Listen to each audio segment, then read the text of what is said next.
आ रही है उसके ऊपर रोशनी डाल रहे हैं। पीएम ने संसद भवन में बैठक की है, ये बड़ी खबर इस वक्त आ रही है जिसमें गृह मंत्री अमित शाह भी मौजूद हैं। इसकी जानकारी मिल रही है, प्रकाश जावड़ेकर शामिल हुए हैं। ये महत्वपूर्ण बैठक चल रही है, प्रधानमंत्री इसको लीड कर रहे हैं जिसमें गृह मंत्री अमित शाह मौजूद हैं और कैबिनेट मिनिस्टर प्रकाश जावड़ेकर भी इसमें शामिल हैं। तो ये महत्वपूर्ण बैठक चल रही है। इसके बारे में तमाम अपडेट जो आ रहे हैं वो ये कि हु इज हु जो इस वक्त है सरकार में वो इस पार्टी में शामिल हैं और ये बैठक हुई है। इस बैठक में संसद भवन में ये बैठक की गई है। क्या मुद्दा रहा है, विक्रांत हमारे साथ जुड़े हैं। विक्रांत, ये बैठक जो हुई है इसका जानकारी क्या आ रही है, किस मकसद से हुई है?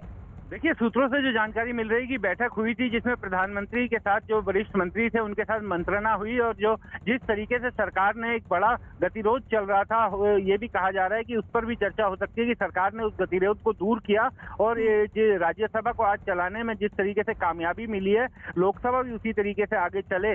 तो इन सब चीजों पर चर्चा और साथ साथ किसान आंदोलन को लेकर के जो घटनाएं चल रही हैं उन पर भी बातचीत हो सकती है। हालांकि अभी ये साफ नहीं हुआ कि किन मुद्दों पर चर्चा हुई, लेकिन जिस तरह से केंद्रीय मंत्री संसद सत्र के दौरान जो ये बैठक हुई, आमतौर पर वैसे प्रधानमंत्री अक्सर संसद सत्र के दौरान अपने मंत्रियों के साथ इस तरीके की बैठक करते हैं और उसमें जो तात्कालिक मुद्दे होते हैं उन्हीं के बारे में चर्चा की जाती है। तो ये कहा जा सकता है कि किसान आंदोलन और उसके बाद से उपजी हुई जो संसदीय कार्य प्रणाली में उसका जो असर पड़ रहा था, उन सभी चीजों पर इस दौरान चर्चा हो सकती है।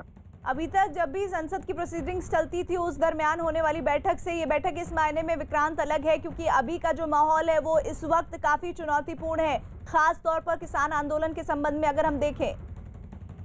देखिए, बिल्कुल, क्योंकि किसान आंदोलन को लेकर के सरकार का साफ ये कहना है कि एक बड़ा ऑफर दिया गया था किसानों को। सरकार यहाँ तक तैयार हो गई थी कि किसान कानूनों को पीछे रख देते हैं 2 साल के लिए जब तक चर्चा नहीं होती और तब तक उस पर चर्चा करके उसके बाद आगे का फैसला लिया जाएगा। लेकिन जिस तरीके से गतिरोध टूटा उसके बाद प्रधानमंत्री ने एक बार फिर आगे आकर ये कहा कि अभी जब ऑल पार्टी मीटिंग हो रही थी तो पीएम ने एक बार फिर ये साफ किया कि किसान और सरकार केवल एक कॉल की दूरी पर है। जब किसान कहेंगे तब बातचीत शुरू हो जाएगी, क्योंकि पिछली बार भी सरकार ने, आपको याद होगा, जब बातचीत टूटी थी तो सरकार ने यही कहा था कि किसान जब भी चाहेंगे उनके साथ दोबारा बातचीत की जा सकती है। बिल्कुल, और प्रधानमंत्री ये भी कह चुके हैं जिस दिन बजट पेश हुआ था उस दिन की किसान मेरे दिल में रहते हैं और उनके लिए वो कुछ भी कर गुजरने के लिए तैयार है।